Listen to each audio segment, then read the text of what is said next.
wanita sesuai keinginannya itu.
Sunan Ambu lantas memerintahkan para dewa dan para bidadari turun ke bumi untuk mewujudkan keinginan dari putranya.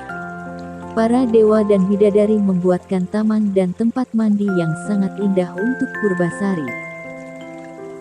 Pancurannya terbuat dari emas murni. Dinding dan lantainya terbuat dari batu pualam.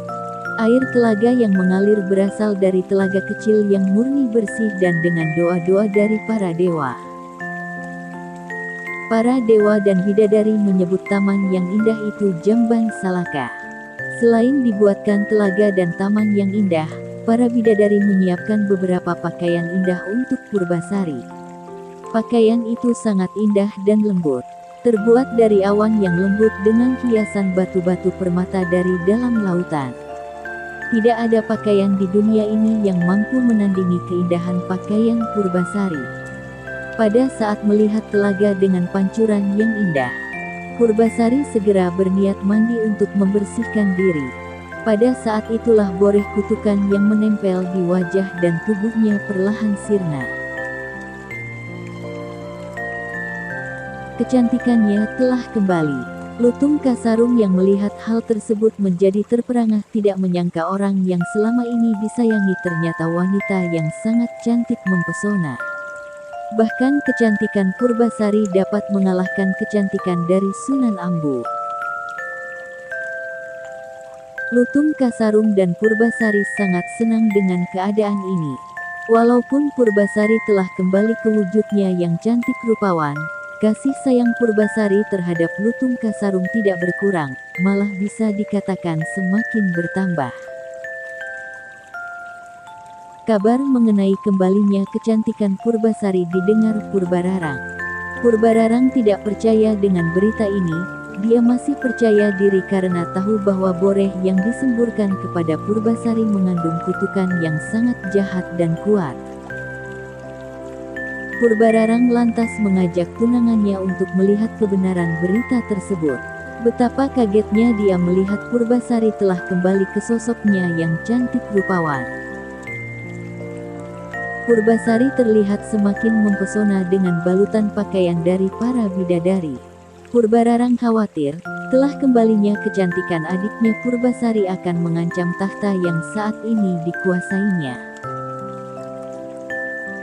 Dia pun memutar otak mencari cara untuk kembali menyingkirkan adiknya tersebut, bahkan kali ini dia berniat menyingkirkan Purbasari untuk selama-lamanya. Purbararang lantas menantang Purbasari untuk beradu panjang rambut.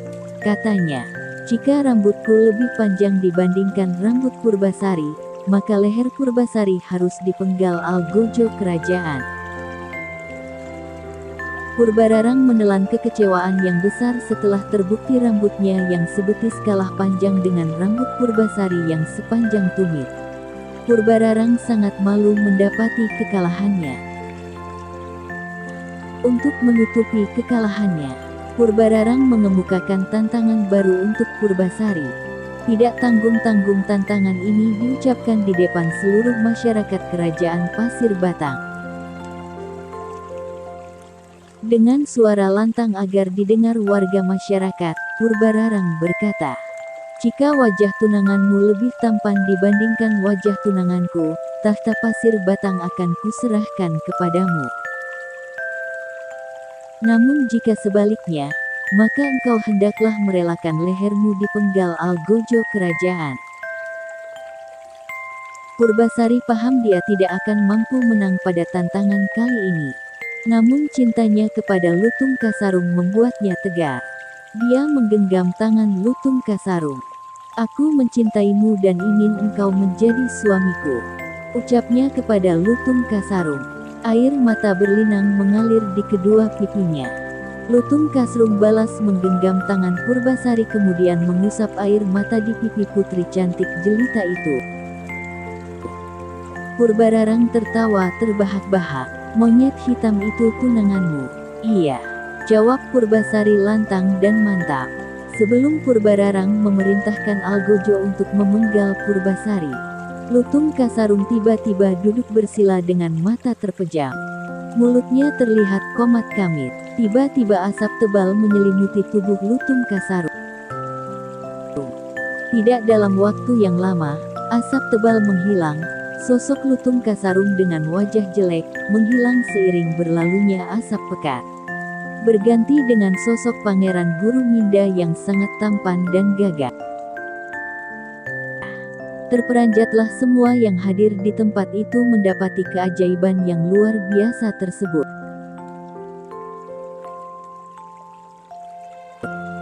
Betapa tampannya Pangeran Guruminda, bahkan sangat jauh melebihi ketampanan Indrajaya tunangan dari Purbararang. Pangeran Guruminda lantas mengumumkan bahwa Ratu Kerajaan Pasri Batang yang sebenarnya adalah Purbasari. Purbararang telah mengalami kekalahan dari tantangan yang dibuatnya sendiri. Dalam kondisi seperti itu, Purbararang tidak dapat menyangkal dan mau tidak mau mengakui kekalahannya. Tidak ada lagi yang dapati diperbuatnya selain menyerahkan tahta kerajaan Pasri Batang kepada adiknya Purbasari. Dia pun memohon ampun atas kejahatan yang telah dilakukannya bersama Indrajaya tunangannya. Dengan kebaikan hatinya, Purbasari memaafkan kesalahan kakak sulungnya itu. Sejak saat itu Purbasari kembali bertahta sebagai ratu. Segenap rakyat sangat bergembira menyambut ratu mereka yang baru, dan sekaligus terlepas dari belenggu pemerintahan Purbararang yang jahat. Mereka semakin berbahagia mengetahui bahwa ratu mereka Purbasari menikah dengan Pangeran Guruminda yang tampan dan gagah. Purbasari dan Pangeran Guruminda pun hidup berbahagia.